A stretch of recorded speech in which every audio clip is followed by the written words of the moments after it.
Thank you. Okay, I think that sets the stage for us to go ahead with the Sanskrit shlokas, and we will do so.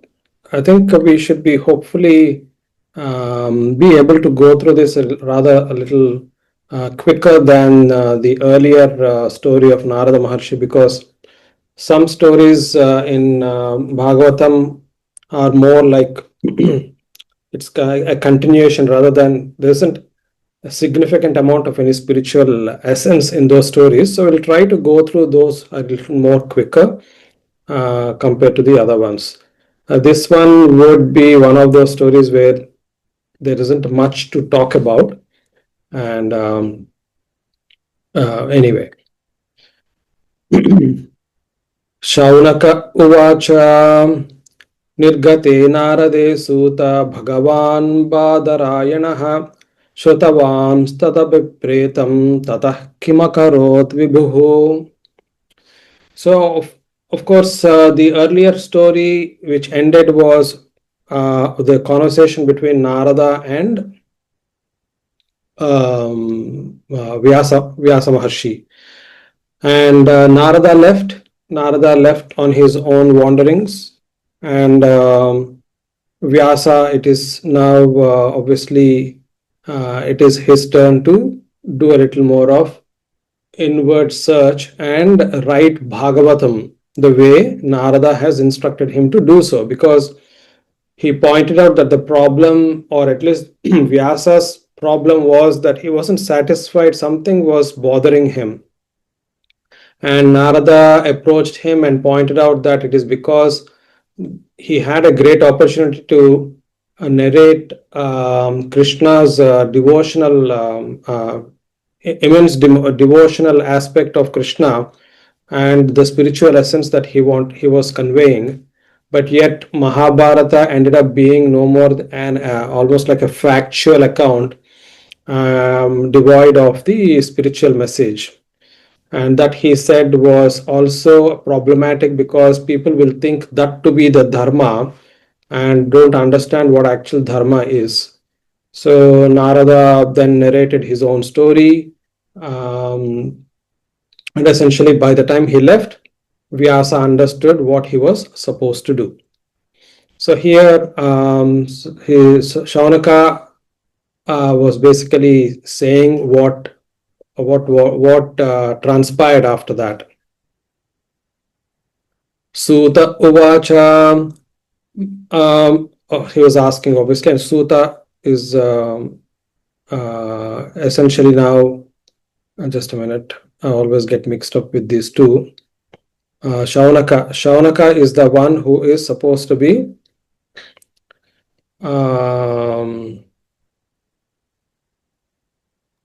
One of the four Kumaras. yeah, okay. And Suta Maharshi is the one who is actually narrating the story. Yeah? Okay. Brahmanadyam Saraswatyam Ashramah Paschime Tate Shamya Prasa iti Prokta Rishinam Satravardhanaha. Brahmanadyam Saraswatyam. So, on the banks of Saraswati, Paschime Tate, on the western bank of Saraswati Nadi, which is a very spiritually charged Nadi, there is an ashrama, and the ashrama is called Samyaprasa. A nice name, actually. In fact, that reminded me that there is somebody who has set up some service in Uttaranchal on the name of Samyaprasa. And there are a lot of sages who are actually over there, and Vyasa is also over there. Tasmin swa ashrame Vyaso Bhadrishandamandite Asinopa Upasprishya Pranitadyau Manaswayam. And in his own ashrama, Tasminneva ashrame Vyasaha, and in the company of those kind of sacred trees, I guess, Badari, Shanda, Iti, these kind of trees, What he did was he asinaha apa upasprishya. He touched the waters of Saraswati. Pranidadhyo manaswayam, and he went into meditation.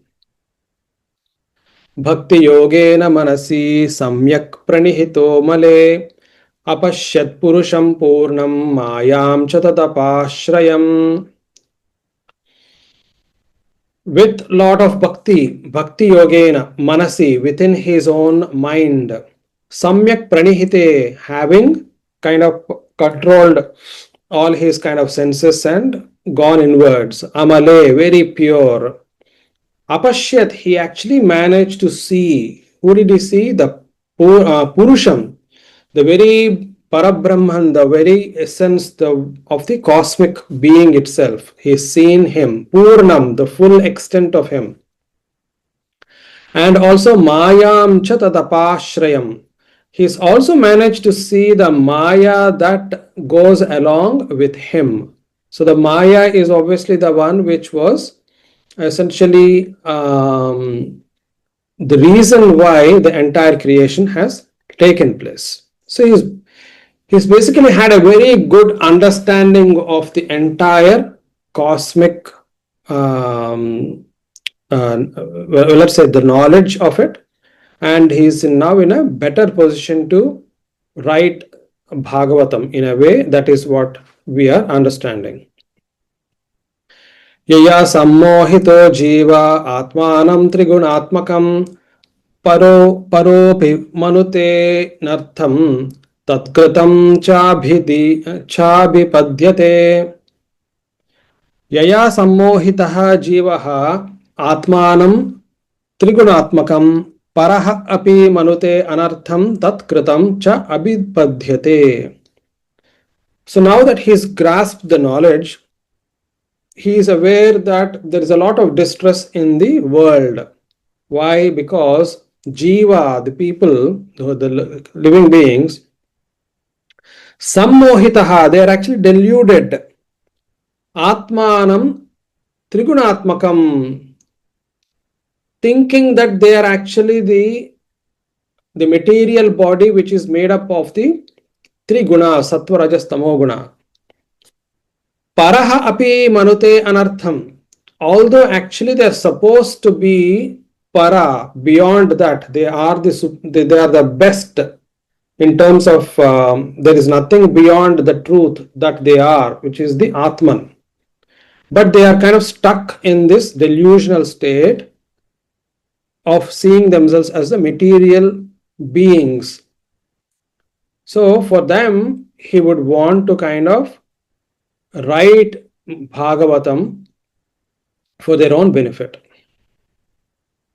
Anartopashamam sakshat bhakti yogam adokshaje lokasya janato vidvan chakre santvata samhitam. So this is the shloka which mentions about what his task is. Anartopashamam. In order to remove, upashamam means it's a cure. In order to cure the ailment that is this material distress, sakshat bhakti yogam adokshaje. How does he want to do that? Through the direct kind of transcendental knowledge that he has obtained. Sakshat would be direct. No, there is no middle person. Sakshat would be a direct kind of vision, let us say. Bhakti Yogam, through the Bhakti Yoga that he had obtained, through the Bhakti Yoga that he the essence of the new scripture is going to be Bhakti Yoga. Adokshaje, another name of Narayana or Parabrahma, which is that it's the transcendental state of the Narayana. Lokasya ajanataha vidwan chakre santvata samhitam. Ajanataha lokasya. So those who are unaware, for those world dwellers, This would be a very important text. यस्यां वै श्रूयमाणायां कृष्णे परमपूरुषे भक्तिरुत्पद्यते पुंसः शोकमोहभयापहा. यस्यां वै श्रूयमाणायां कृष्णे परमपूरुषे भक्तिः उत्पद्यते पुंसः शोकमोहभयापहा.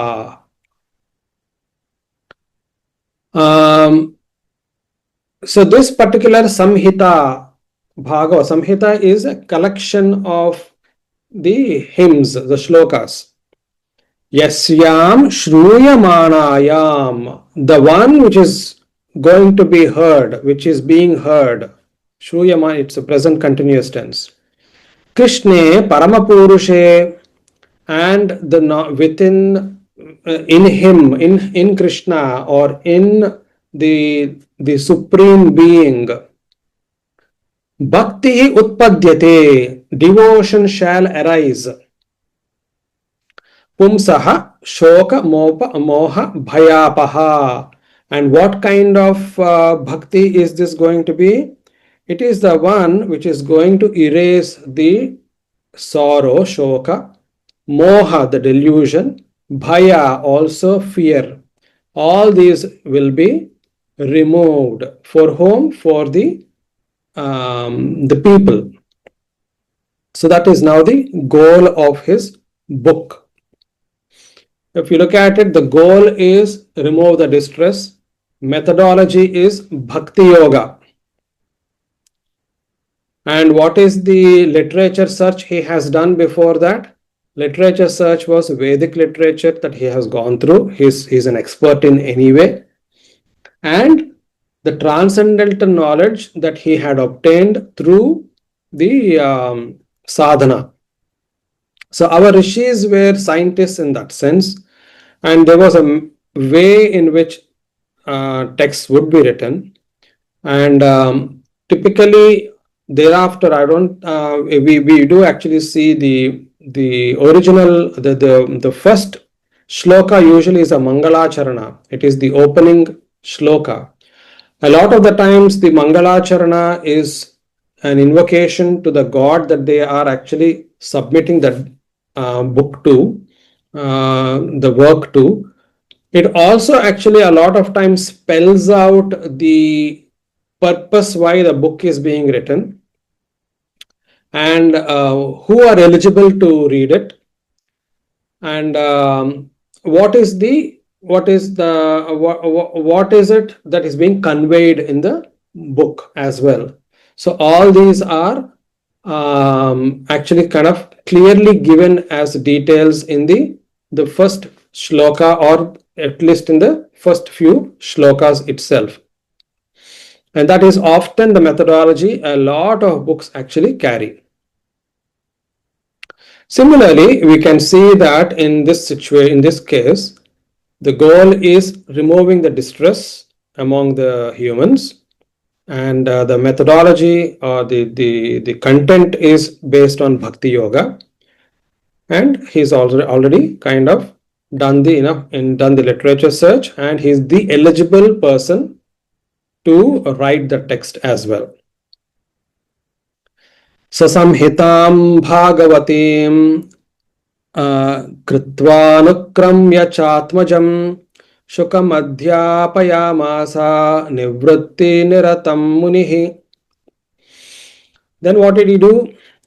Saha samhitam bhagavatim kritva anukramya cha atmajam shukam adhyapayamasa nivruttiniratam munihi.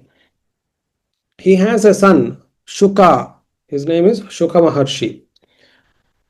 He's actually already, Shuka Maharshi is already kind of in that state of knowledge, the bliss. He doesn't need to know anything new, basically. That's how evolved he is. But he is the son of Vyasa. So what is happening now is Saha Bhagavatim Samhitam Kritva, having written, having put together the Bhagavatam, Anukramya, having gone through it repeatedly, and it says here corrections, and through repeated studies, Cha Atmajam Shukam Adhyapayamasa. Then after that, he taught his son Shuka Maharshi. And what is the qualification of Shuka Maharshi? Nivritti Niratam Munihi. He already has ascended to that level of maturity, spiritual maturity, that one, he is capable of absorbing and understanding the knowledge, and second, he is possibly going to have a role in passing down the message. Shaunaka Uvacha. Now Shaunaka has a doubt. So he's asking, Savai Nivritti Nirataha Sarbatropekshako Munihi Kasya va Brihati Metam Atmarama Samabhyasat. Saha vai Nivritti Nirataha Sarvatra Upekshakaha Munihi Kasya va Brihatim Etam Atmaramaha Samabhyasat. Samabhyasat is the verb, which means it's in past tense, that it has been well studied. What was well studied? Obviously the text. What text? What kind of a text was it? Brihatim. Etam Brihatim. So it's a vast compilation called Bhagavatam. Now the question Shaunaka has is, why would he, the very sage who was so evolved, and he doesn't need to go through any new text, Sarvatra Upekshakaha, he can actually ignore everything around. He is this evolved sage. Why did he have, and what else is he? Atma Ramaha. Also, he is so well engaged inwards. He is actually rejoicing inwards. He didn't need to go through it, right? So why did he go through it?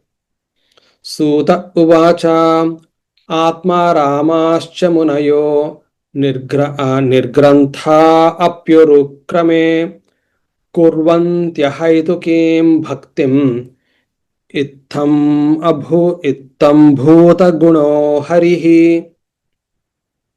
Atma Ramaha cha Munayaha Nirgranthaha api urukrame kurvanti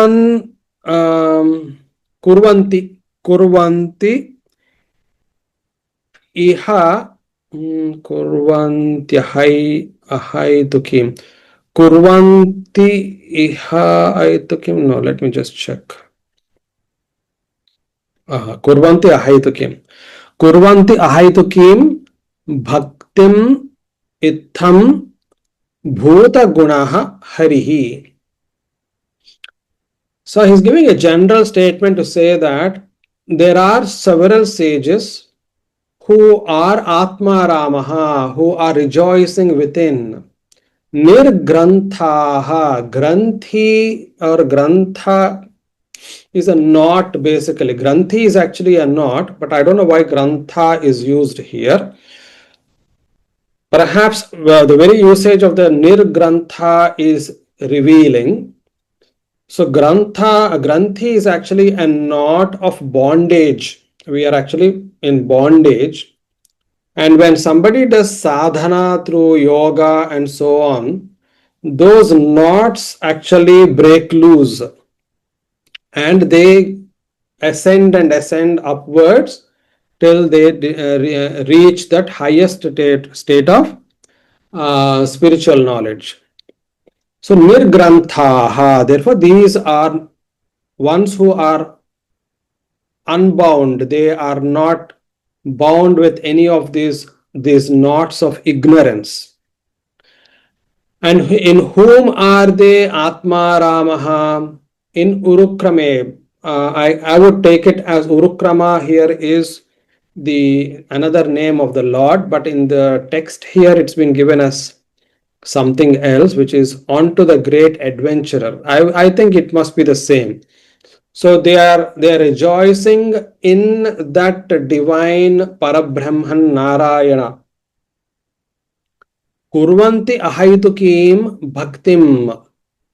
What do they do? Despite being so evolved, in that Vishnu, in that Narayana, they actually continue to devote themselves. Bhaktim kurvanti. Ittam bhaktim kurvanti.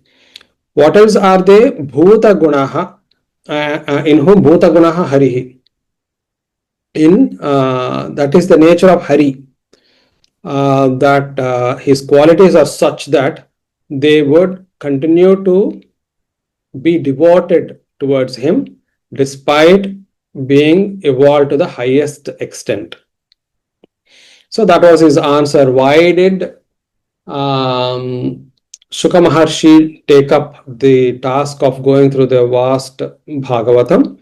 The answer was he didn't need to go through it, right? So the answer was yes, he is evolved, but who wouldn't enjoy rejoicing in the bhakti of Hari? हरेर्गुणाक्षिप्त मतिः भगवान् बादरायणिः अद्यगान् महदाख्यानं नित्यं विष्णुजनप्रियः हरेः गुणाक्षिप्तमतिः भगवान् बादरायणिः अद्यगात् महत् आख्यानं नित्यं विष्णुजनप्रियः. So, of Hari, Gunakshiptam Matihi, Bhagavan, Badarayanihi. So, he's speaking about the same Shuka Maharshi who is evolved, but he is in that state of devotion towards Hari, of Hari. Adyagat. So, he continued to study. It's in past tense. He's studied Mahat Akhyanam, the vast compilation called Bhagavatam, Nityam, continuously, Vishnu Janapriyaha, and he is the, actually it's given as Vishnu Janapriyaha, devotees of the Lord, beloved. Okay, let me see the translation. Was not only transcendental, he was also very dear to the, so it goes along with Shuka Maharshi. It's not anybody else. So Vishnu Janapriyaha, he is actually okay, it's better understood this way. Vishnu Janaha means bhaktas. Priyaha would mean dear. So here Shuka Maharshi is dear to the devotees of Vishnu is what it means. So that is the greatness. He is so loved. He is already an extremely well-versed, highly knowledgeable person. And he is also dear to the Vishnu Bhaktas. So he has gone through the entire compilation of Bhagavatam. Parikshitoth rajarshehe janma karma vilapanam samstham cha panduputranam vakshye krishna kathodayam. Now we are moving on. So that part is done. Now Suta Maharshi is basically saying, now we are going to talk about various aspects of Bhagavatam. What is that? Parikshitaha अतः अथ अथ परीक्षितः राजर्षेः जन्म कर्म विलापनम. We'll now read about Parikshit's birth as well as his deeds and his death, essentially. Samstham cha Panduputranam. We'll also learn about what happened to the sons of Pandu Maharaja. Obviously, we are talking about the Pandavas. What happened to them? We shall also cover. Vakshye, aham vakshye. I will talk about. Also, I will talk about Krishna Katha Udayam. I will also talk about the various kathas of Sri Krishna. Right. Then, Yada Mrudhe Kaurava Srinchayanam वीरेष्वथो वीरगतिं गतेषु वृकोदरा विद्धगदाभिमर्श भग्नोरुदण्डे धृतराष्ट्रपुत्रे भर्तुः प्रियं द्रौणिरिति स्म पश्यन् कृष्णासुतानां स्वपतां शिरांसि उपाहरद्विप्रियमेव तस्य जुगुप्सितं कर्म vigarhayanti. This is where we come to what Suman was narrating earlier. The evil deed has been done by Ashwathama. Yatha mrudhe kaurava srinjayanam veereshu athaha Veeragatim Gateshu. First we will cover that.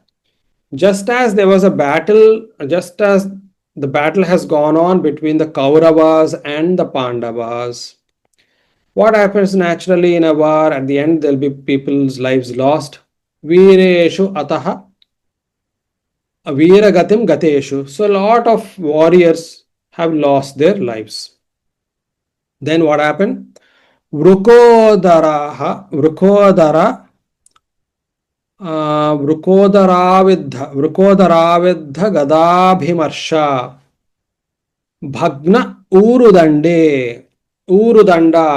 the bone of the thigh bhagnaha broke dhritarashtra putre of Dhritarashtra. So Dhritarashtra's thigh bone was broken, fractured. Duryodhana's thigh bone. Sorry. Duryodhana. Dhritarashtra Putra.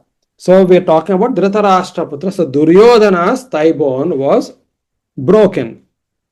By whom?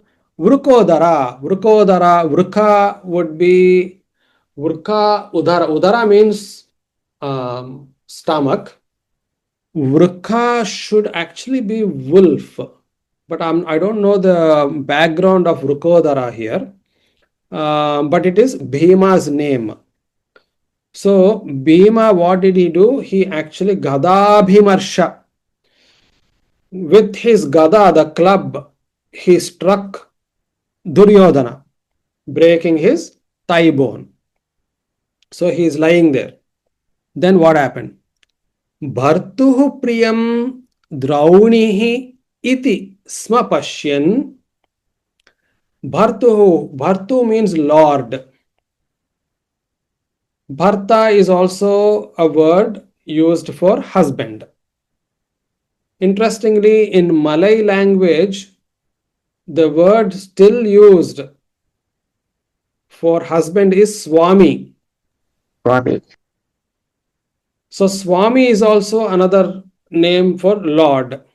So in the older context, naturally the husband was the Lord, Sarvasvam. He was the everything basically for the wife. So whether he is called Swami or Bharta, here the context is Bharta refers to the Lord, the king. So Bhartuhu of Priyam, this Drauni is Dronacharya's son. What it is Pashyan. He basically was hoping to do something nice, which will be uplifting for Duryodhana, who is the Lord, who is Lord of Ashwathama. He is the king basically. What did he do? Krishna Sutanam Swapatam Shiramsi Upaharat Upaharat Vipriyam Eva Tasya Jugupsitam Karma Vigarhayanti. We'll go one by one. So, what did he do? Krishna Sutanam. Krishna here means not our Lord Krishna. He is Krishnaha, masculine gender. Krishna is feminine gender here. And it is another name of Draupadi. Draupadi's name is also Krishna. And her sons, Krishna Sutanam Swapatam, children who were sleeping. Shiramsi, the heads. Upaharat, have been stolen in a way, you can say, or basically they have been cut.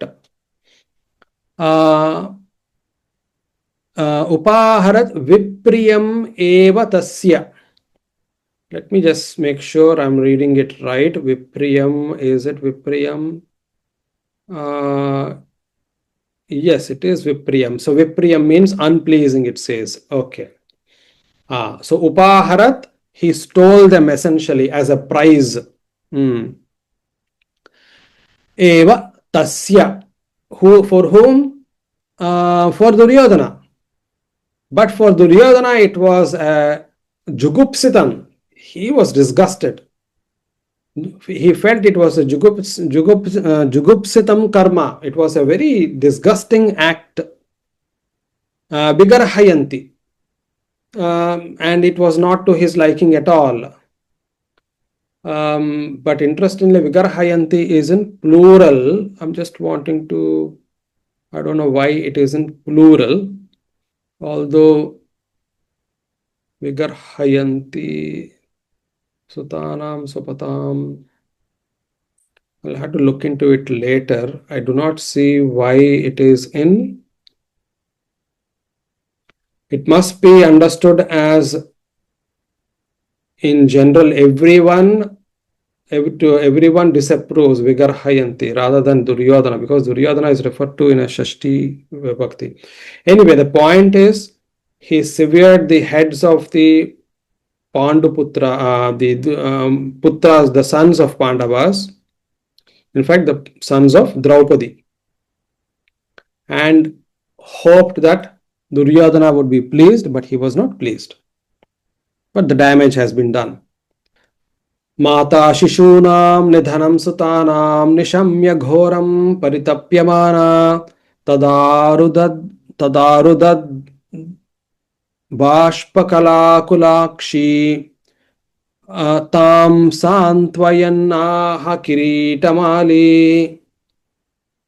Mata Shishunam Nidhanam Sutanam. Nidhanam means death.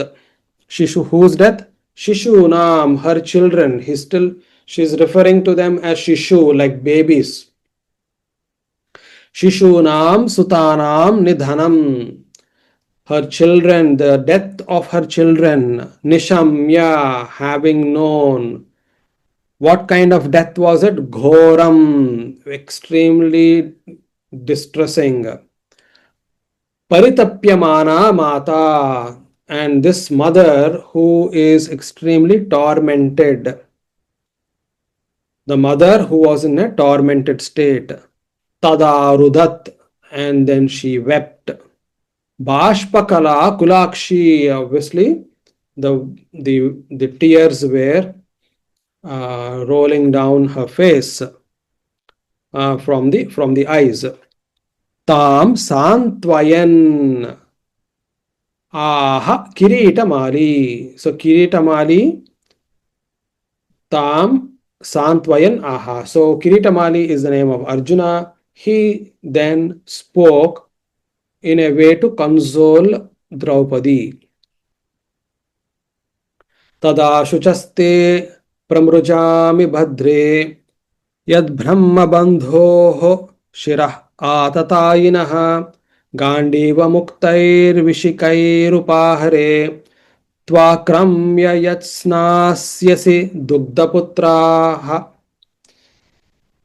Now, obviously, as we have grown listening to so many stories in our Hindu households, a lot of the times we do hear stories of war between the gods and the Rakshasas, Asuras, and the Devatas, and the Mahabharata stories, the Ramayana stories, and even Krishna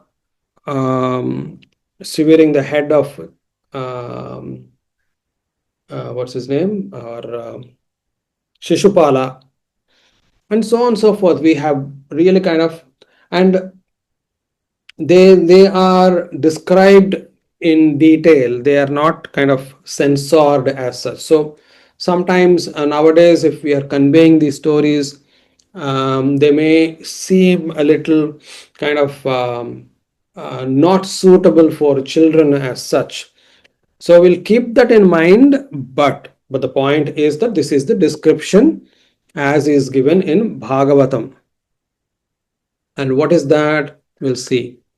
Tada shuchaha te pramrujami bhadre. Hey Bhadre, oh dear auspicious one.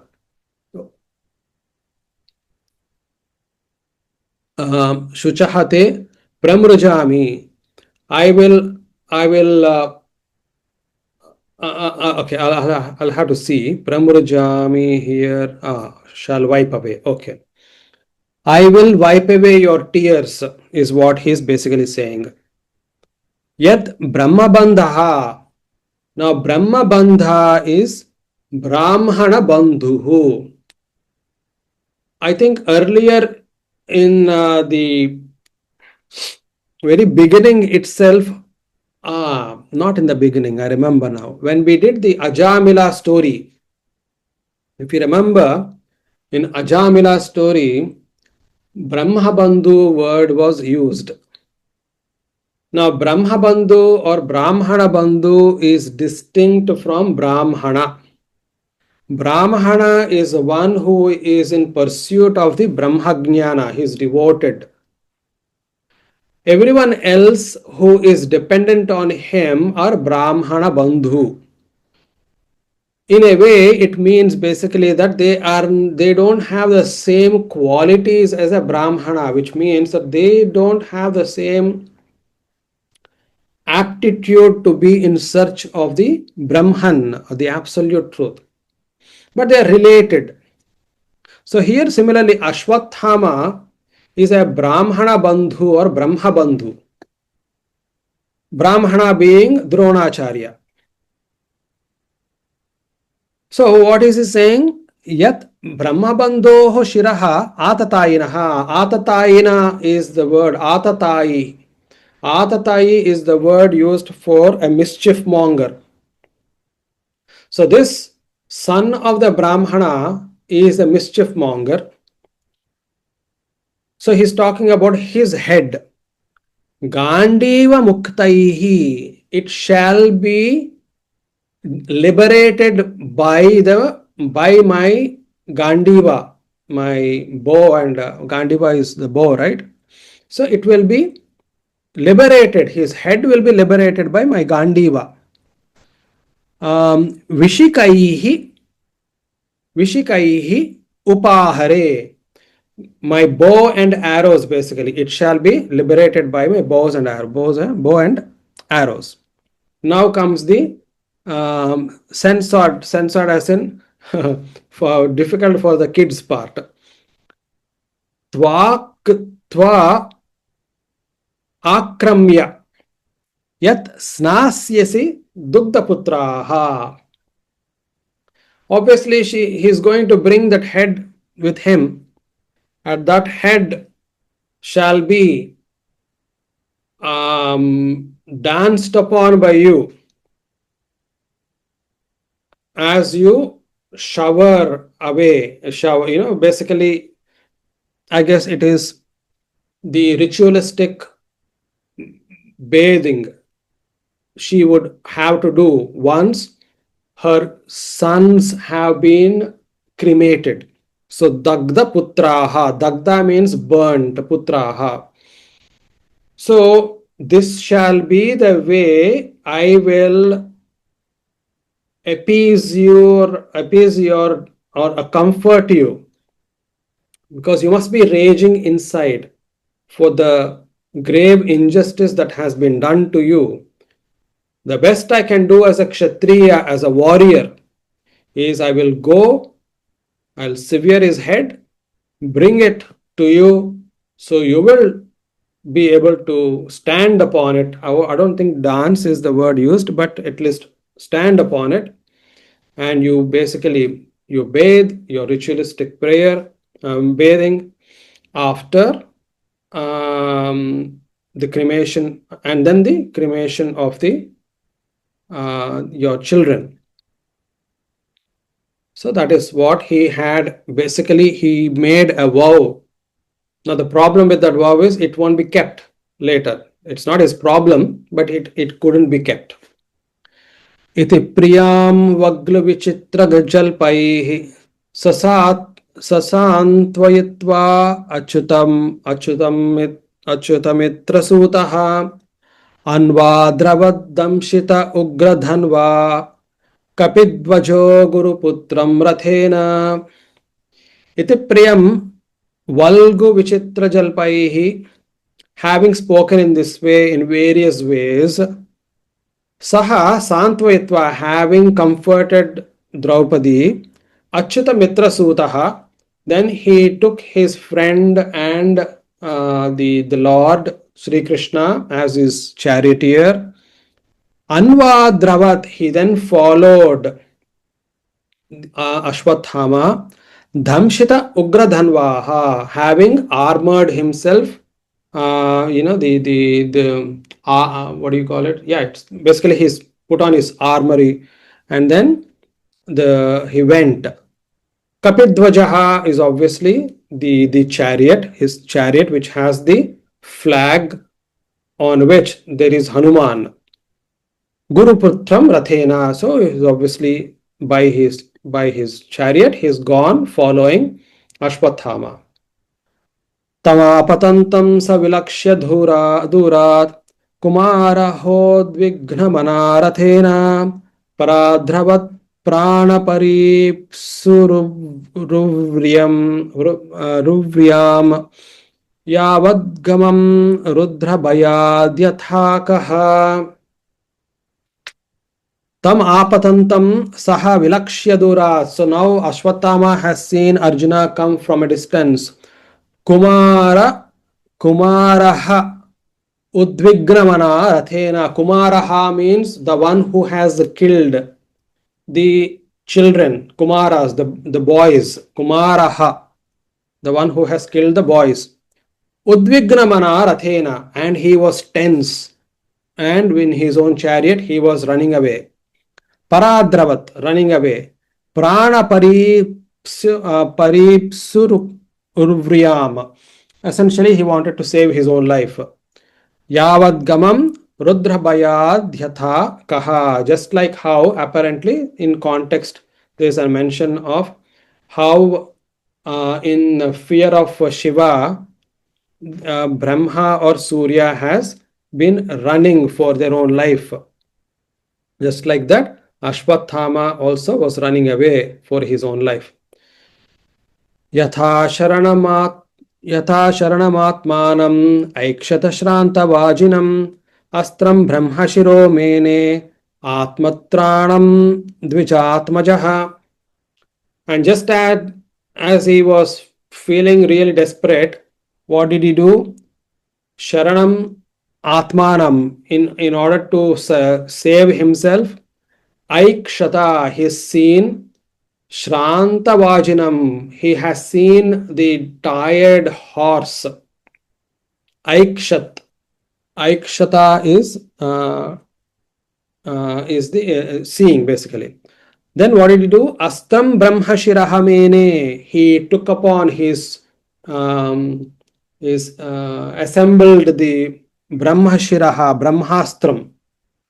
Atmatranam Dvijatmajaha. In order to save himself, he had assembled the Brahmashiraha weapon, which is a deadly weapon equal to a nuclear weapon, because by the extent of damage it can do. We will see that. Atopasprushya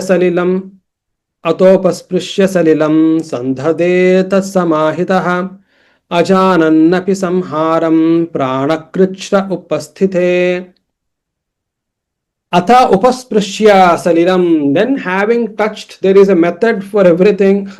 So spiritually he has to do certain things. He has to touch the water before he can even discharge the weapon. Sandade tat samahitaha, he has assembled it. Ajanan api samharam, but he doesn't know how to withdraw the weapon after it has been released. He should also know how to withdraw it back. What is the kind of mantra he needs to chant and so on and so forth. But he didn't know that. But what he was interested in was to save himself. Prana kritra upasthite. In order to save himself, he knows how to discharge it, but he doesn't know how to withdraw it. Tatah pradushkritam tejaha prachandam sarvato disham prana padamabhiprekshya vishnum jishnuruvachaha. Thereafter, obviously, it was released and its impact could be seen. Pradushkritam tejaha, it was spread everywhere. The radiance of it spread everywhere. Prachandam, very severe kind of red heat, I guess. Sarvato disham, in all directions. Pranapadam, something which apadam. It is dangerous to the lives. Abhiprekshya, having understood, having seen it. Vishnum Jishnu Uvachaha. Jishnu is Arjuna here, Vishnu is Krishna. So he spoke to him. Arjuna Uvacha, Arjuna spoke. Krishna Mahabaho Bhaktanam Abhayankara Tvameko Dahyamananam Apavargosi Samsruteh. Yesterday I shared this shloka as a prayer, a simple prayer that we can recite, chant, memorize. What is it again? Krishna Mahabhaho Bhaktanam Abhayankara Tvameko Dahyamananam Apavargosi Samsruteh. So it's time now to do some recitation practice. Shall we do that? Is anybody going to come forward?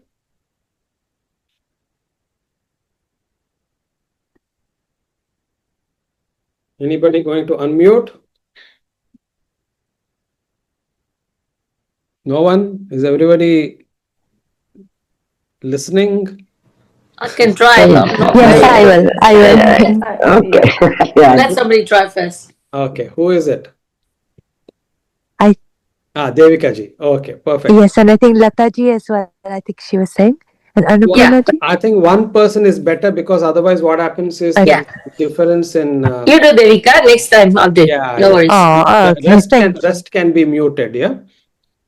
Okay, Arjuna Uvacha Arjuna Uvacha Krishna Mahabaho Krishna Mahabaho Bhaktanam Abhayankara Bhaktanam Bhayankara Krishna Mahabaho Krishna Mahabaho Bhaktanam Abhayankara Bhaktanam Bhayankara Tvameko Dahyamananam.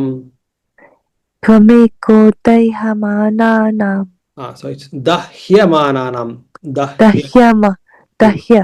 Hmm. Is it Dahya or Dahya? Dahya. Dahya. Dahya. Tvameko dahyamananam Tvameko Dahyamananam apavargosi samsritehe. Apavargo Asi Sanstritehe. Tvameko dahyamananam Tvameko Dahyamananam apavargosi samsritehe. Apavargo Asi Sanstritehe. Samsritehe. Sanstritehe. Okay, now the first line in entirety. Krishna Krishna Mahabaho Bhaktanama Bhayankara. Krishna Krishna Mahabaho Bhaktanam Bhayankara. Tvameko dahyamananam apavargosi samsritehe. Tvameko Dahyamananam Apavargo Asi Sanstritehe. Very good. So now the entire shloka together. Krishna Krishna Mahabaho Bhaktanama Bhayankara Tvameko dahyamananam apavargosi samsritehe. Krishna Krishna Mahabaho Bhaktanam Bhayankara Tvameko Dahyamananam Apavargo Asi Sanstritehe. Wonderful. Well done. Thank you, Devika ji. So Thank the you. meaning is also, so simple. Krishna, Krishna, Hey Krishna, Hey Krishna. Hey Mahabaho, O Mahabaho, O the one with hefty shoulders. Bhaktanam, of the devotees. Abhayankara, you the one who is the cause of fearlessness in your devotees. Tvam ekaha, you are the only one. Dahyamananam, earlier bhaktanam, of the devotees. Dahyamananam. So, but what are we like? We are in this world where there are a lot of material miseries, and we are burning in those material miseries in that way, metaphorically. Apavargaha asi. Tvam asi is the verb, you are. Tvam means you. So tvam apavargaha asi. You are the refuge, you are the kind of answer, you are the remedy of what? Samsritehe. Samsrita is the distress, the material distress. So tvam ekaha. So the essence of this shloka is I surrender to you. I surrender to you, O Krishna, O the one with mighty shoulders, O the one who brings in the fearlessness in your devotees. You are the only one who is the remedy of the material distress being suffered by your own, by the people, by the dwellers of the earth, and so on, so whatever you may want to say. So it's a prayer of surrender, where I'm surrendering, because a lot of people obviously have so many difficulties. Some may have ill health, and they are basically wanting to chant something to comfort them. So this is something very simple for that. Another person may have other difficulties. Whatever it is, these are all the distress of the material world. All right. Anybody else wants to give it a try? You can unmute and just chant this shloka, this prayer. I just wanted to ask, the second line, Tome Tvam ko. ekaha. Tvam ekaha. I can No, go if the second Lataji line, does. Tome ko, the hamanana. Dahya, After that, dahyamana. the yamana nam. Then you say apavarga. So, but there is no there. So how do you pronounce it? There's no even So that's what I'm the saying. silent because that's afterwards. No, it's not silent. It's not silent. Okay. Avagrov, I meant. I know, no. I know what you're saying. But let's closely, carefully watch this. Even, okay, you see the English split tvam eko. Yeah. In Sanskrit, it will be written as, let's say if I split it, tvam, this ma will have a tick at the bottom, like this one. I'll highlight. Halant. Correct. Halant. Right. I thought Halant is always supposed to be at the end of a word, not in between. But that's what I've been taught. That is why there is a sandhi here. Otherwise, tvam on its own, if it is there on its own, tvam will have a halant. Yeah. But once it's like chemistry basically. An independent molecule, an independent atom. Can an atom remain independent in a compound state? Obviously not. It has to mix. The valencies have to mix and they both become a molecule. They can't stay independently. So that is the Samskrita sandhi. Once in sentence form, they can't stay independent. They have to mix up. So tvam eko has become tvam plus ekaha has become tvam eko. But compound word.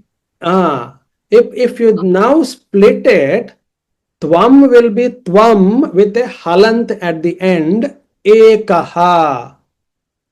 Ekaha. Similarly, dahyamana namapavargo. Because I'm reading it all together, it has become dahyamana namapavargo. But I split it. Tvameko dahyamananam. Splitting with halant. Then what happened? Apavargo asi.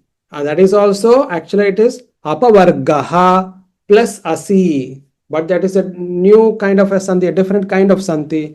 It is called Purva Rupa Sandhi, where apavargaha has become apavargo and the a has been replaced by this S, English S looking sign called avagraha chihna. So therefore we have so many sandhis here, and sandhis are part and parcel of Samskrita usage in shloka or in prose form. Once a sentence is constructed, sandhi will automatically take place. But if you are splitting it, so for the purpose of recitation, you are doing so for the purpose of meter. Krishna Krishna Mahabaho Bhaktanam Bhayankara Tvameko Dahyamananam Apavargosi Samsrute. Okay. If you are well versed with it, you can continuously recite it. But for the purpose of learning, we are breaking it. Tvameko Dahyamananam Apavargosi Samsrute. Then it makes it easy for you. But it is not wrong. But ideally, in a sentence, they are all clubbed together. Okay, is that satisfactory? Is the explanation satisfactory? Yes. Yeah, I didn't realize it was the Sunday. Yeah, they're all sandhis here. Even Bhaktamananam Abhayankara is also a sandhi. Yeah, so people like me can't recite on our own. Okay, shall we proceed or does anybody want to recite it? No, it's fine. Carry on. Okay. Srinivas, if nobody's reciting, would you mind just breaking down the English translation of the last line again, please? So, tvam means you, ekaha means one. So, in effect, it is you are the only one. But we always look for the verb. Verb is asi, the one here, asi. So, tvam asi, you are. You are the only one. So Tvam Ekaha Asi. Okay. But what are you also? Apavargaha. Apavargaha also is a first case, first vibhakti, prathama vibhakti, or the subject form. It is an adjective for the noun. So apavargaha, you are also the remedy or the cure. It says here path of liberation. So we'll take the path of liberation. So Tvam ekaha apavargaha asi. Now you see we have a larger sentence. Tvam ekaha apavargaha asi. You are the only one who is the path of liberation. Of whom? Dahyamananam. Dahyamananam is actually in the sixth case plural, which means of those who are tormented. Dahyamanaha. Dahyamanaha would be one who is tormented. Dahyamananam, of the ones who are tormented. So you are the only one who is going to save them. Also what? Samsritehe, from the material miseries. So that is what the word by word meaning is. Thank you. Thank you so much. I would encourage you all to be students if you don't mind. Okay, just be students like how a teacher would instruct. Please recite this, put it in the group, let people understand what work we are doing. I think there is nothing wrong in spreading the word of Bhagavan, right? Is there anything wrong? No, it's very Definitely not. good. So I would like you all to take this as a little exercise. Recite this. I've anyway sent the audio yesterday. You practice it. Send an audio clip in the groups and show off your talent. Can we do I was that? curious. I Yes. was curious why you picked this shlok for the out of all of them. Because this is a prayer. Clearly, it is a prayer.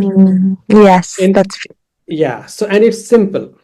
Actually, there are quite a few prayers I'm putting together. Prayers or beautiful kind of spiritually charged messages. I'm compiling them. In fact, one of the shlokas which Annapurna ji sings every satsang at the beginning comes in the next chapter. That is also a simple prayer. Govinda, what is that, Andi Annapurna garu? Krishnaya Vasudevaya. Krishnaya Vasudevaya. Another very simple two-liner, very simple, easy to recite also. Narayanam Namaskar. Krishnaya Vasudevaya. Devaki Nandanaya cha. Devaki Nanda Gopa Nandanaya cha. Kumaraya. Govindaya Namo Namaha. It's a prayer. Simple, very simple. So that is also another prayer like that. So all these, if you learn to memorize, usually they are helpful where you meet for festivals. Like for instance, Janmashtami time, Krishna Janmashtami time, you can actually recite this and teach children in your house as well, simple shlokas. So we'll compile these together and that will be easy for everybody to grasp as well. Learning it one by one, it will be simpler. Yes. You have too many, yes, it become difficult. One by one. So that's why I would suggest that to be memorized first. त्वमाद्य पुरुषः साक्षात् ईश्वरः प्रकृतेः परः मायां युधस्य चिच्छक्त्या कैवल्ये स्थित आत्मनि. This is also another nice prayer, but one at a time is what we have agreed, so we will do that. त्वम् आद्यः पुरुषः साक्षात् ईश्वरः प्रकृतेः परः मायां व्यदस्य चित्शक्त्या Kaivalye Sthita Atmani. You, Tvam, we already understood. Tvam in Sanskrit means you. Adyaha, you are the beginning. Purushaha, the primal cosmic being. Sakshat Ishvaraha, you yourself are the divine presence in everything that has been created. Prakritehe Paraha, you are also beyond, untouched in a way, beyond and untouched by the creation, the material creation. Because he is Triguna Rahita, right? Prakriti is made of the three gunas, Sattva, Rajas, Tamo gunas, whereas the Purusha, Parabrahman is not made of those three gunas. Mayam Vyadasya, so that Prakriteha Maya, that Maya is that the cosmic energy that is utilized for creation, Vyadasya, having used it. Chit Shaktya. Chit Shaktya is split into Chit plus Shaktya. With the energy that you possess, which is the creative force. Kaivalye Sthita Atmani. Having done all that, interestingly, you're also in that abode where it is all oneness. Kaivalya Sthitaha. You are actually situated in that oneness within yourself. So you are that as well. So the earlier shloka was very simple in terms of nothing beyond surrendering, please help me, I am suffering. That's it. This one is complicated in the sense it actually has a lot of stuff embedded in it, which are to do with the omnipresent the cosmic being. So what are they? You are the beginning. You are that primal cosmic being.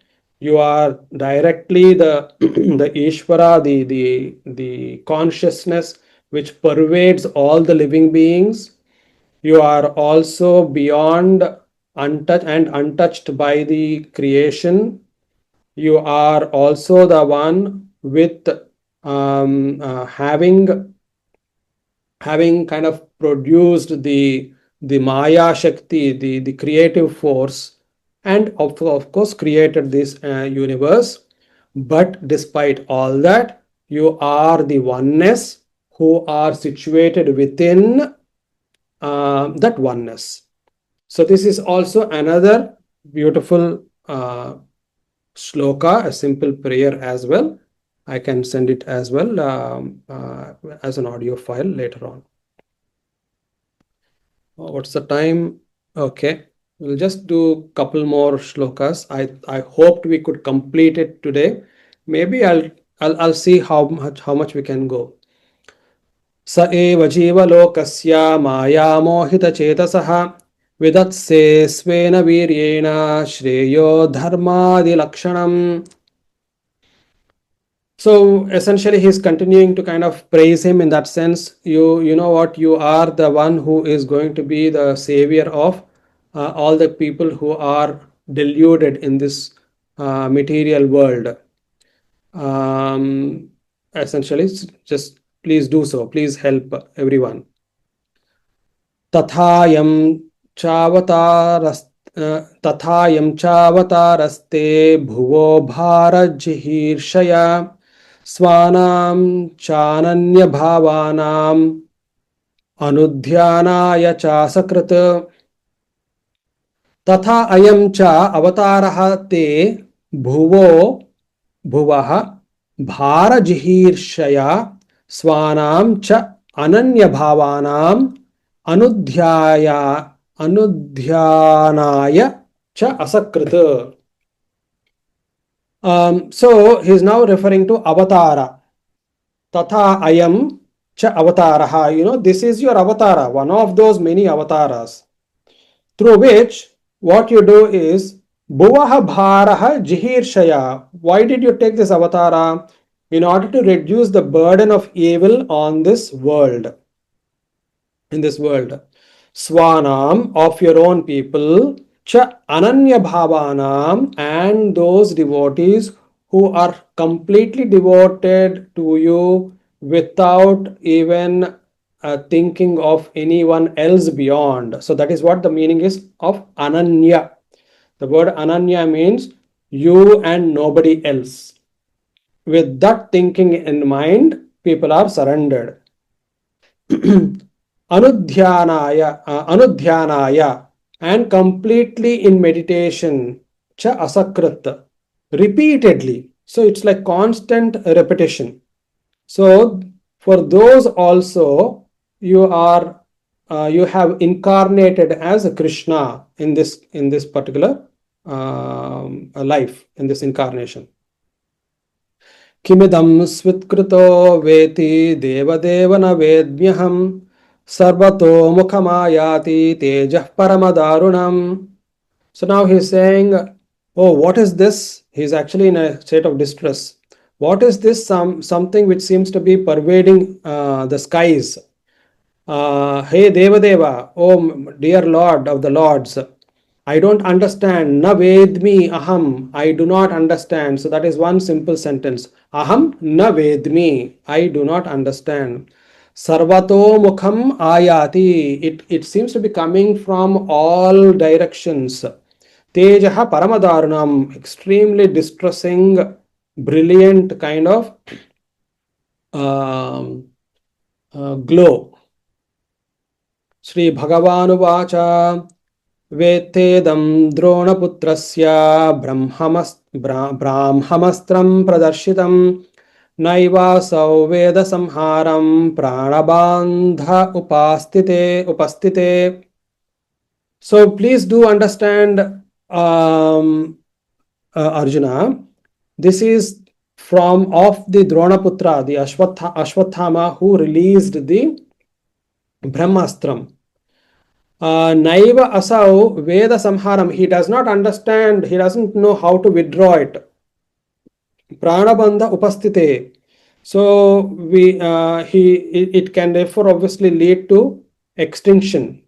So we can understand that it is almost like a nuclear weapon. Nahyasyanytamam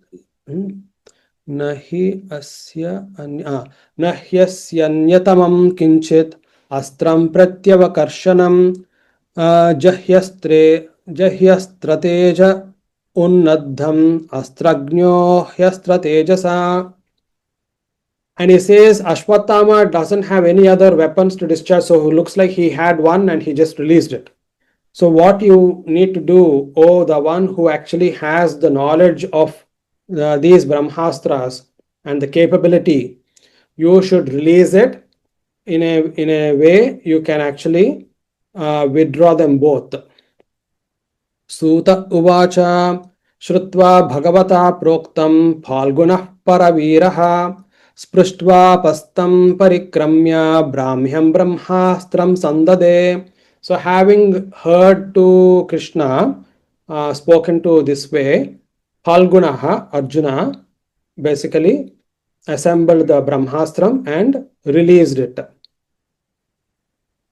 Samhatyanyonyam ubhayoho tejasi shara samvrute avritya rodasi khamcha vavrudhate arkavahnivat.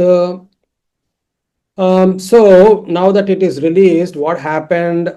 Both together have been releasing a lot of kind of heat and radiance and whatnot, and the entire rodasi, the entire sky has been covered. Avritya rodasi khamcha. So kham means outer space is written here. Rodasi, I don't know what complete firmament is. In normal context, rodasi is actually referred to the sky. Kham possibly is referred to the deeper skies. So they both have been completely covered, just like how just like how a great circle of fire, like the disk of sun. Okay, Anyway, so it's as radiant as that. दृष्ट्वा स्त्रतेजस्तु तयोः त्रिलोकान् प्रदहन्महत् दह्यमानाः प्रजाः सर्वाः सांवर्तकमंसत दृष्ट्वा अस्त्रतेजः तु तयोः त्रीन् लोकान् प्रदहन् महत्. So having seen the three lokas, the three worlds, being really kind of torched by this kind of heat, dahyamanaha prajaha, people are also feeling the heat. They're feeling really kind of burnt as such. So that is the state it is right now. प्रजोपद्रवमालक्ष्य लोकव्यतिकरं च तं मतं च वासुदेवस्य संजहारार्जुनोद्वयम्. So having seen this distressing state and having listened to Krishna once again, or even the earlier statement, Arjuna basically withdrew both the Brahmastras because Ashwathama doesn't know how to do it. So the purpose of Arjuna sending it was to withdraw them both, not to fight. So he withdrew them both.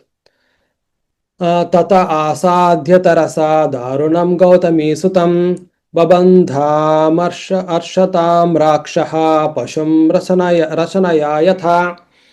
Then he basically went, captured Ashwathama. He bound him with ropes, just like how a cow or a cattle is kind of bound to a rope. Shibiraya ninishantam rajva badhva ripambalat praharjunam prakupito bhagavanam bhuje kshanaha. Suman earlier mentioned this, but now Krishna is a bit angry. In the sense, he is upset with the idea that this guy who actually killed 5 young men who were actually sleeping could be allowed to stay alive. So in a sense, he basically says he needs to be punished. Mainam partharhasi tratum brahmabandhamimam jahi योसावनागस सुप्तान अवधीन निशि बालकान म annum पार्ता अर्हसि त्रातुम ब्रह्मबंधुम इमम जहि. You cannot, now that you have captured him, you do not deserve. He is actually saying you do not deserve to let him go. It's not that he doesn't deserve to be let off. You don't deserve to let him go. In a way, you basically have to do better. Yaha asavanaghasa. I need to look at it. Yaha asau anagashaha. Okay. Asau anagashaha suptan avadhin nishi balakan. The one who has actually killed the sleeping young men. Balakan, the boys. Mattam pramattam unmattam suptam balam striyam jadam prapannam viratham betam naripum hanti dharmavita. Suman also mentioned about who are the ones who should not be killed and should be let off. And they are mattam, those who are actually kind of, it says, careless. Pramattam unmattam. Devika ji, we need to look at this word here. Matta basically comes close to madness. So pramatta and unmatta. Unmatta is psychosis basically. Pramatta would be intoxication. So, so those words interesting if in case for you, because you and me are in psychiatry. So those should not be killed essentially. But Ashwathama has done next thing. Suptam, Balam, Striyam, Jadam. a king or a warrior should not kill somebody who is careless, who is intoxicated, who is mad, who is sleeping, who is a child, who is a woman, and who is inert. Prapannam viratham bhitam. One who has surrendered should not kill. One who has lost his chariot, okay, viratham, has lost his chariot. Bhitam, one who is afraid. Those kind of people, even though they are the enemy, should not be killed by a person who actually follows dharma. But that guy has done that. स्वप्राणान्यः परप्राणैः प्रपुष्णात्य घृणः कलः तद्वदस्तस्य हि श्रेयो यद्धोषाध्यात्तदः पुमान्. Not only that, he is kind of trying to save his life, and look at the audacity. In order to save his life, he's put the entire world at risk by releasing the Brahmastram. So obviously, Krishna is giving the right kind of advice, saying such kind of a person should not be allowed to stay alive. I think we may have a few more. What I'll do is, with your permission, I'll just go towards the end. The remaining ones, okay, I'll just read through. Pratishrutam cha bhavata panchalya shrunvato matam mama aharishye shirastasya yaste manini putraha. So the next few shlokas are about him taking Ashwatthama back to Draupadi. Draupadi sees the sorry state of Ashwatthama because he was no other than the son of a great Brahmana who is tied, and the warrior's rules don't allow a Brahmana to be tied like that. She is fully aware that she has been wronged and her sons have been killed. And then she also mentions about how, for the royal lineage purpose as well, perhaps it is going to be inauspicious if we're going to kill him. So don't kill him, is what she says. To that,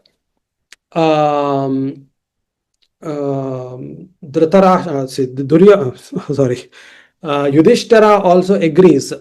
Yudhishthira also agrees with what Draupadi says. And so do Nakula and Sahadeva. They also agree. But Bhima does not agree. Bhima says, I will not support this kind of lenience. He should be killed. Then after that, Krishna basically says, well, Arjuna, you have heard all of us. Essentially, you have heard, and you also know what the scriptures basically say. I've told you what the scriptures say. Now, you need to balance and make a decision. It is your decision now what matters. And then that is where basically Arjuna decides that he is not going to kill him, but what is important for a Brahmana is his hair. I don't know. I don't really think that is the case. But anyway, for Ashwatthama, he decides to kind of cut off his hair. And also because he has this jewel, which he has always had, and it gives him all the radiance and energy, power, and so on. That also is removed, and he's let off basically feeling embarrassed and ashamed. He leaves that camp. So that is how this chapter actually ends.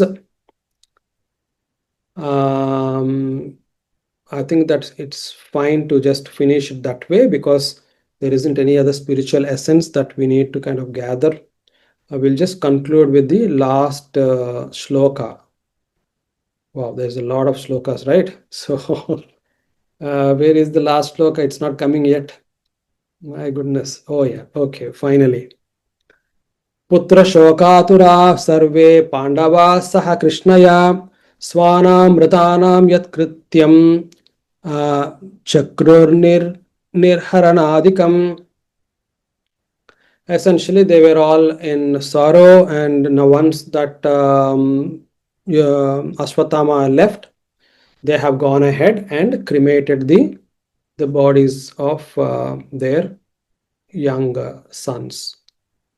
Okay, so that's where we end for today. Next week, we shall go to the next chapter, which is prayers by Queen Kunti and Parikshit saved. So please read up this. I'll also share the text, or if anybody else also has access to Kamala. Yeah, please I'll do share it, sir. that. Yeah. This end of Okay. Mahabharatam actually is the beginning of Bhagavatam. That also you could explain next week. What is it? Say again. The end of Mahabharata is actually the beginning of Bhagavatam. True. Yeah. You can explain next week. You Okay. can do that. Okay. Yeah, you can do that. Yes. All right. So anything else Thank before you. we close? Can you just send us the link so I can read this whole chapter again in English as well? Yeah, absolutely. Yeah. Thank you. It's good. Yes. Thank you for this. I had a question, but only if there's time. It's not urgent at all. Yeah, those who want to drop off can drop off if you are short of time. Yeah. You want to switch off recording? Oh. It's okay. I'll decide because last week we had a beautiful discussion later on and that was not captured. Never mind. So we will just allow the recording and I can decide whether to cut or not. Okay.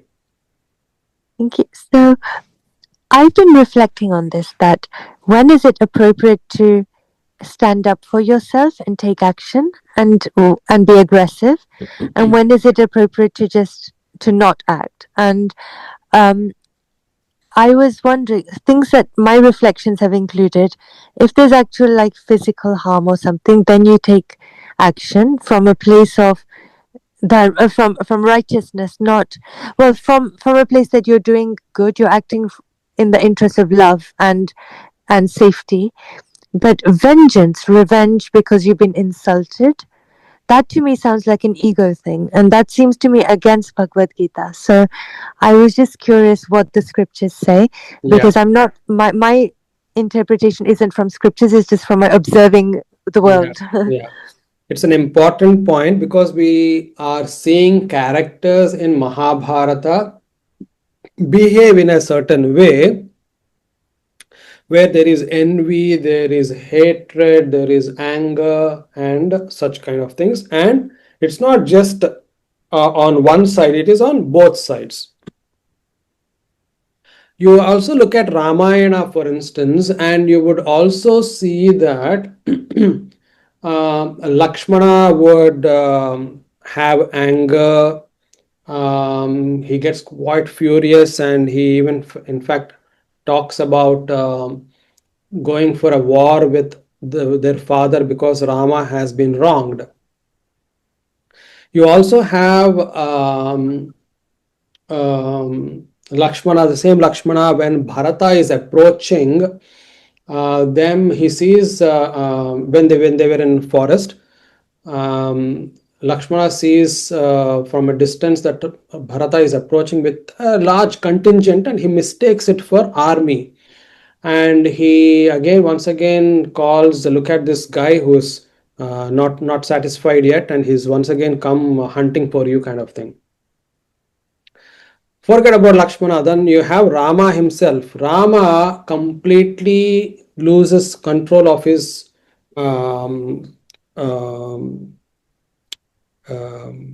senses. He rolls in sorrow, he rolls in distress, he cries, sobs after losing Sita. And at some point of time, he becomes so angry that he says to all the the directions, the forests, nobody seems to be helping me. I'm going to destroy this world. And he, tries to put an arrow, assemble the arrow to discharge it. And Lakshmana then, in a role reversal, Lakshmana counsels him. What is the point I'm trying to make? The point I'm trying to make is that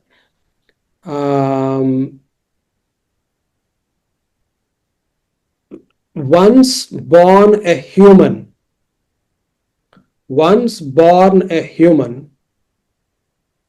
you would go through the difficult task of playing according to what your senses and your mind are dealing with, the information that is shared with you. Along with that, you in this life alone, you are actually gathering a lot of memories, and associated with them are strong emotions. My understanding is that there are two aspects. One, the spirit, the Atman, which is completely devoid of any of these dualities and is untarnished. It cannot be touched and tarnished. However, its association with the three gunas, the creative force, once it comes into place, the Atma loses the plot altogether. No one, therefore, can escape the dualities, the upheaval that the various kind of grossness that comes along with our desires, our wishes, wants, competition, so on and so forth, to the extent that even Rama could not be spared. Now, is Rama God or Rama human? I would say Rama was human. He chose a human life. If Rama could have had to go through that, forget about Arjuna, forget about Draupadi. They were all reacting with the same kind of grossness that any human would have reacted. The only difference is that they continue to try staying in touch with the spiritual knowledge. They continue to stay in satsangam. How do we know that? We know that from two aspects. One, the very presence of Krishna makes them as pious as possible. And his teachings are utilized for their own betterment. Like, for instance, Arjuna was completely devastated and he didn't want to fight. Krishna taught him and then he fought. So that is an example of how the spiritual knowledge helped him. But did it stop him from feeling various things later on? That is how the human tendency will come back again. If these human tendencies are as strong as that, then none of us are going to escape. The solution for that is we need to remind ourselves of the spiritual knowledge time and again, and we should stay in satsanga. That is the only way we can help ourselves. I give usually an analogy if this may be helpful. Imagine, I may have spoken of it earlier as well. Pardon me if I'm repeating it. Imagine when a car was invented. When it was invented, it had obviously four wheels and a body on top of it, and it would go. Naturally, those days the roads were not even. There will be potholes and so on and so forth. Now imagine that car going and jumping up and down and up and down, with your neck will be breaking, your back will be hurting. What do you do as an inventor? This is not right. we need to have some mechanism where the shock is absorbed. So he invents the shock absorber. A shock absorber, then what does it do? The same vehicle, when it is going in the pothole, he is still jumping up and down, but lesser so than before. We fast forward and come to current times. If there is a pothole, the best of the Mercedes and the best of Ferraris and whatnot, with their best of the shock absorbers, don't you still feel a little bump? You will still feel a little bump. Now the point is that one who has zero spiritual knowledge is like the first prototype of the car where there are no shock absorbers and is basically raging in anger, bitterness, jealousy, completely raw, no filters, and he's destroying himself and everything around. Then you have the levels of shock absorbers, and the finest of the finest shock absorber that you have is your spiritual knowledge. You are putting it into practice. You have understood it well. You put it into practice. It doesn't mean that you still don't experience that little ounce of jealousy, little ounce of anger, little ounce of hatred. It is not so. You will still, but it will be far lesser. So that is the only understanding I can bring in to the fact that Draupadi had that bitterness and so on and so forth. It is not an easy world, especially for a warrior. A warrior is expected to show the same courage, but at the same time mercy. It is a fine balance for them. So we can understand their job is a lot more difficult than somebody who escapes into the forest to meditate. He doesn't need to see anything. So this is where I would come with this understanding that no one is exempt and should continue to be on the journey of reminding ourselves of the spiritual essence. Spiritual essence doesn't necessarily mean only complete avoidance and inaction. Thankfully, Bhagavad Gita says inaction is not allowed. There is no license for you to stay in inaction. So Bhagavad Gita teaches the art of fine balancing, and I can go on with several other examples. I'll stop there. That's beautiful. Thank you. And I love that metaphor with the car. And I'm also thinking it's about one thing that's really stood out to me is we're all human, and these are all human characters. These are not, these are not beyond humanity. And even if Rama did, he's idealized, and even if he did that, or he had to go through that, that could be another way to say it.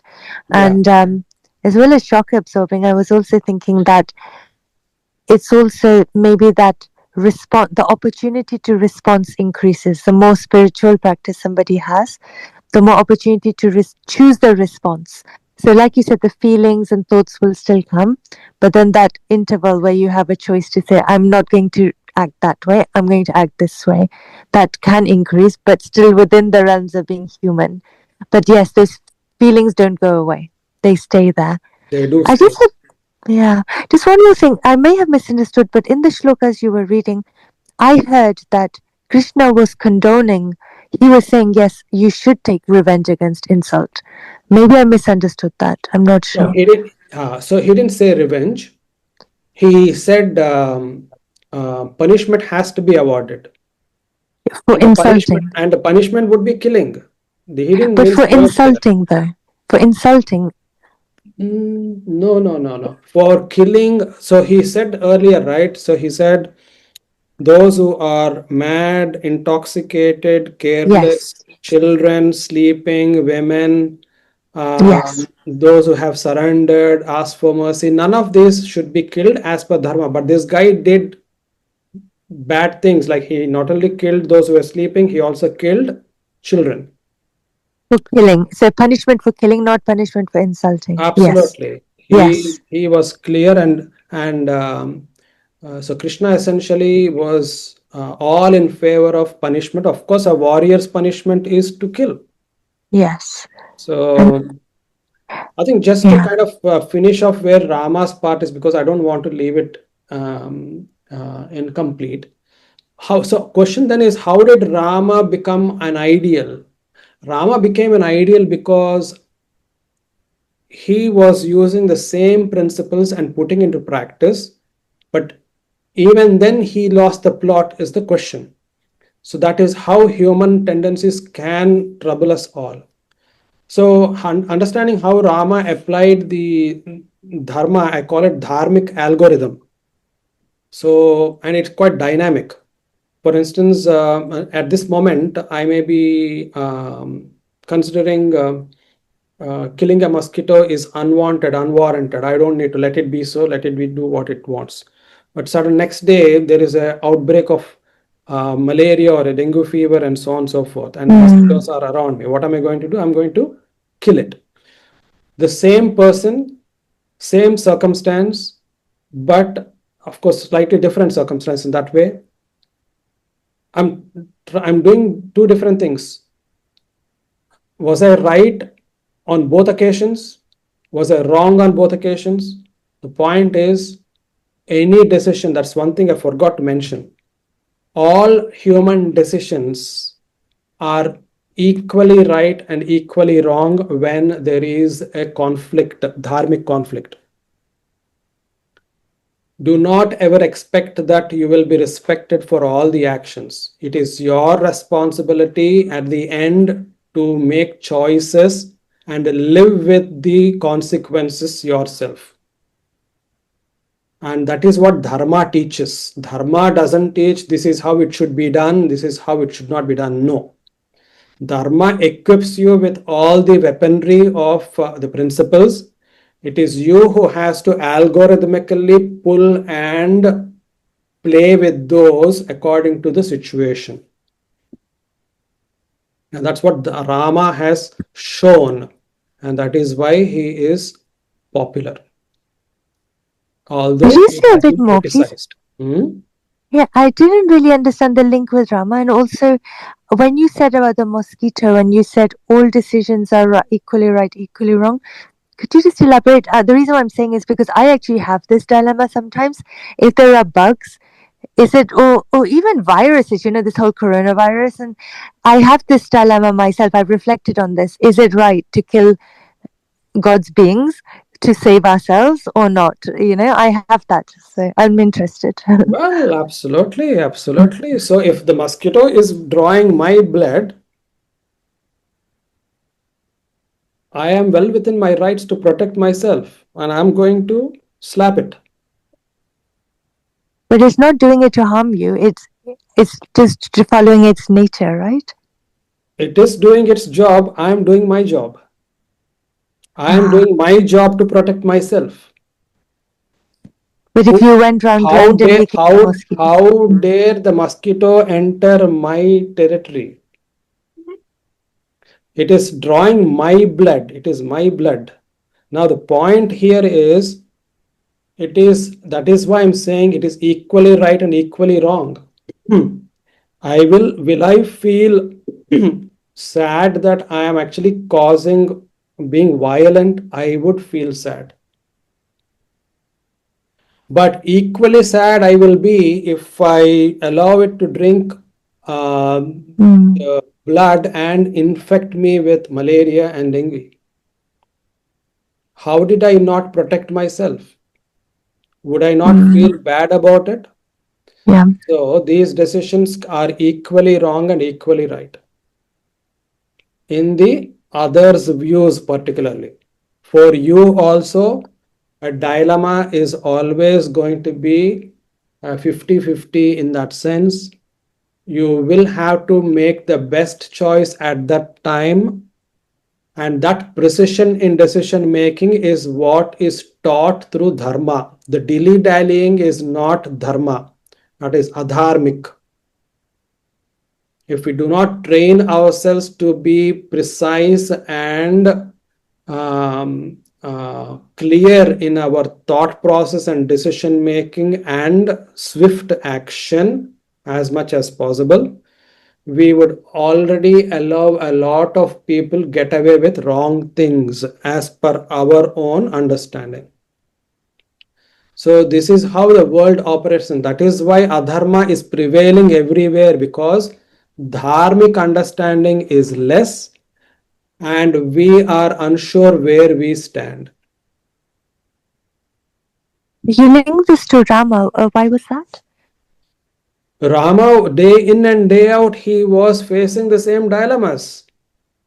When he had to go and again I need to spend a lot of time, but when he has to, for instance, kill Wali in order to help Sugriva. He was hiding behind a tree and killing Wali. That's a terrible thing to do. Why would somebody do that? Rama has his own explanation, and it is an interesting approach he has. But as I said, I need more time to explain that. Yeah. If you have time, I can explain. It's already 2 hours since we started. It depends on other people and you. Your time is precious. For me, even another time, I just love to know more about if So all decisions I'll are. tell you, this is an interesting elongated answer, but you may listen to it. Yeah, and if I may just Rama add really lost. quickly, Okay, Rama that my, lost. Others may leave if you have other things to do. if I, Rama, sorry. Srinivas, sorry, if I may just add the other part of my question, just it may help you to understand what I'm asking. It's that thing you said about all decisions are equally right and wrong. Then how do we actually make a decision? That is And your also, choice. Yeah, only you know. So I'm talking about equally right and wrong from the other's point of view. You will right. never be expected to be simple things like, for instance, I donated um, I donated 100,000 pounds today. Everybody is going to say, wow, wow, wow, wow. That is not Mm. what we're talking about. We're talking about dilemmas where Yes. a decision is likely to go wrong. For instance, a simple thing, stock market. Let's say you invest in stock market, and that particular day you've done all your research and you decided, okay, this is the best thing to do, and you put the money, but it crashed. You don't curse yourself because you've done all the homework, but then the decision went wrong. But there will be onlookers, there will be somebody in the family or friends saying, why did you do such a silly thing? Why did you not consult me before? Something like that. Mm. So never expect that dharmic dilemmas will give you an easy way out. In order to not commit to these, people often just sit on the fence and delay and delay. That is Mm. adharmic. Mm. That is not dharma. And that is maybe why we're given that tool of let go of the outcome, because then we don't Precise. have to curse. We can Precise. say that. Mm. And that is why you have the sthita prajna concept, where your emotions should be as much as possible at balance despite the outcome. Right. Yeah. So Rama didn't have an easy life. Rama had one of the most miserable lives. And in fact, he says it aloud at one point of time. It's interesting. How can Rama be so defeated, is what we think, but he was human at the end of the day. At that point of time, he says, why is everything going wrong in my life? I lost kingdom. I was supposed to be crowned. I lost my father. I wasn't there when he died. Now I lost my wife. What is happening with my life? Can you believe that? Mm. So so that is how it is. So Rama made a vow basically that he'll get Sita somehow. He will. Now imagine it this way. He's made a decision. He is going to get Sita back. He wanders, wanders, wanders. He finds Sugriva. Sugriva decides to help him. Rama says, I will help you. How? There is Vali, my brother, who has ascended the throne, thrown me out, and that is wrong. I should be put back on my throne. And my wife has been stolen by him as well. So he said, I will help you. I'll get you back to the kingdom. Now imagine Rama's only priority here, everything else is trumped. Rama's priority is to get Sita, come what may, that's it. I don't care whatever happens after that. So Sita has to be obtained. Vali and Sugriva are fighting. There was whatever was happening. Finally, it was decided that Vali had to be killed. Somehow, that's it. So Rama decides, even if it is not to the best of the liking, he killed him from behind the tree. And when he is asked and is questioned by Vali, you are such a great king and all that, this is not a great thing for you to do. And Rama basically says, you have no right to question me. I know what I'm doing. And this is where interesting the political astuteness also is important. We can't ignore a political astuteness of a king. And he basically says, you are nobody to question me. You yourself have done wrongful things. You also need to understand that this land belongs to my kingdom. And the king right now is Bharata. Under Bharata's leadership, anybody who does wrong things will be punished. It is my duty to make sure that all my subjects are treated well, and if anybody does wrong things, they shall be punished. I shot you. Yes, it was he doesn't say in those many words. He basically says, I shot you and I killed you. That's the end of the job. Now, that answer is not entirely satisfactory, frankly, but that's what I'm saying. Given the circumstances, his job was to get Sita. To get Sita, he can't do it himself. He needs the help of Sugriva. Sugriva decided to help him. Then, one more important thing. Sugriva and Rama go around the fire 7 times or whatever number of times, in a way basically to say that we have taken a vow to help each other. Now he has to fulfill that vow as well.